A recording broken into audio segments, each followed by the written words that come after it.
Prečo väčšina ľudí ostane navždy chudobná, aj keď tvrdo makajú? Stopni na sekundu, otvor si peňaženku, pozri sa na svoje konto. Teraz mi povedz, prečo tam nie je viac. Možno si myslíš, že je to tvoj šéf, možno tvoja práca, možno tvoje vzdelanie. Ale čo ak ti poviem, že problém je úplne inde? Čo ak ti poviem, že najväčší sabotér tvojho bohatstva sedí priamo za tvojimi očami? Že každý deň robíš rozhodnutia, ktoré ťa držia v finančnej pasci a ani si to neuvedomuješ? Peniaze nesídlia v peňaženke. Peniaze žijú v tvojej psychike. A kým nezmeníš tú, budeš sa celý život točiť v kruhu ako škrečok v kolese.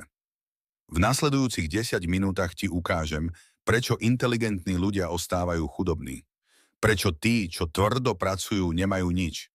A hlavne ako prekonať mentálne brzdy, ktoré ťa držia na mieste. Ahoj, toto je kanál Z hlavy do akcie, miesto, kde rozoberáme tie neviditeľné sily, čo riadia tvoj život. Dnes sa nebudeme baviť o investovaní, nebudeme rozoberať kryptomeny, nebudeme ti rozprávať, že by si mal jesť menej avokádových tóstov. Dnes pôjdeme hlbšie, do miesta, kde sa narodí každé tvoje finančné rozhodnutie. Do tvojho podvedomia. Lebo pozri sa okolo seba, poznáš ľudí, čo zarábajú slušne, ale stále sa sťažujú na peniaze. Poznáš ľudí, čo robia 60 hodín týždenne, ale ich účet vyzerá ako po výbuchu? To nie je náhoda, to je psychológia. A ak si jeden z nich, alebo ak si len unavený z toho, že peniaze ti stále chýbajú, tak zostaň, lebo to, čo sa dnes dozvieš, ti môže zmeniť život. Každý ti povie, nauč sa počítať, urob si rozpočet, sleduj svoje výdavky. Ale to je ako keby si liečil horúčku studeným obkladom. Riešiš symptóm, nie príčinu. Predstav si Petra a Janu. Obaja zarábajú 1500 eur. Obaja majú rovnaké výdavky. Ale Peter má na účte 500 eur, Janka 5000. Matematika je rovnaká. Psychológia úplne iná. Peter si každý mesiac kúpi niečo na odreagovanie. Nové tenisky, keď má zlý deň. Drahú večeru, keď sa cíti úspešný. Víkendový výlet, keď potrebuje reset. Janka má tie isté pocity, ten istý stres, tie isté emócie. Ale zareaguje inak. Namiesto nákupu si pustí hudbu. Namiesto reštaurácie si uvarí. Namiesto výletu si spraví piknik v parku. Rozdiel nie je v peniazoch. Rozdiel je v tom, ako interpretujú svoje emócie. Peter kupuje pocity, Janka ich spracováva. A tu je otázka na teba. Čo kúpiš, keď sa cítiš zle? Čo ti dá pocit úspechu? Lebo práve tam sa tvoje peniaze strácajú.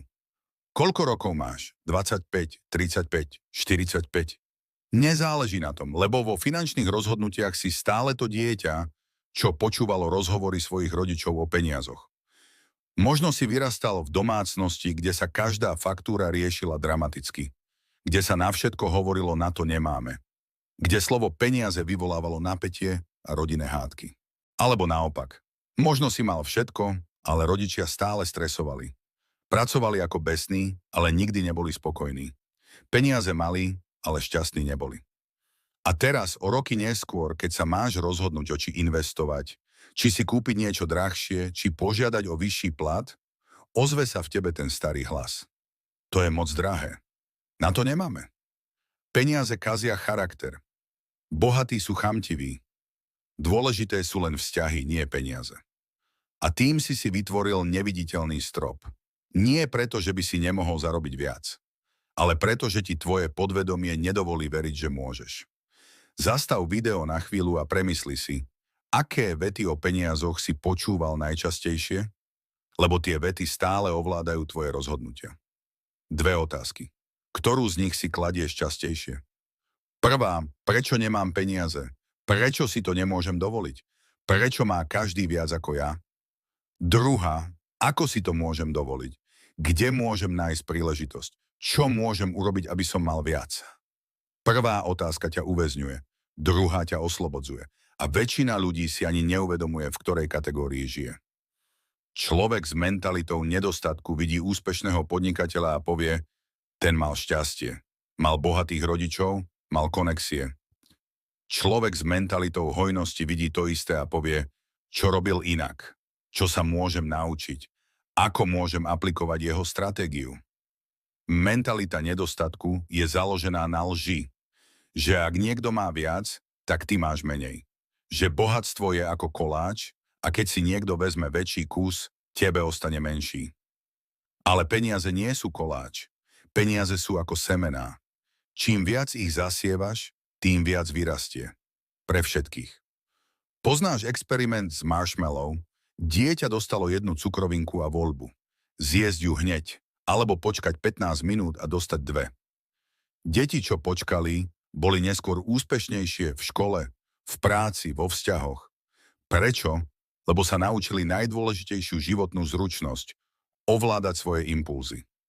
Dnes je to ešte ťažšie. Všetko môžeš mať hneď. iPhone na splátky, nové auto na leasing, dovolenka na kartu, Netflix, Spotify, delivery jedlo, všetko okamžite. Ale bohatí ľudia myslia inak. Namiesto nového telefónu investujú.